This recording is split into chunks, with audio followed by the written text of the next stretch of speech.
لو عندك أطفال أو عندك عيال مش بياكلوا اللحمة ولا الفراخ تعمليها لهم بالطريقة ديت.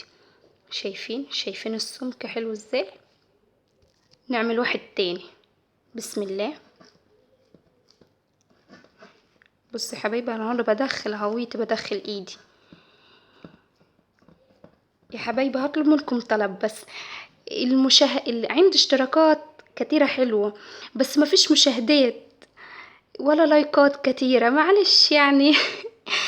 حبيبتكم مرة سمان من الصعيد يعني. اشتركوا كيف القناة والمشاهدات تعلى. المشاهدات بدأت تخفض جدا يا حبايبي، وانا زعلانة والله قوي يعني. معلش، راعوا مجهودي وراعوا شغلي وكده. شايفين يا حبايبي شكله حلو ازاي؟ هخلصهم كلهم وهوريكم الطريقة اللي هي بنحمر فيها ونطيب فيها الحواوشي.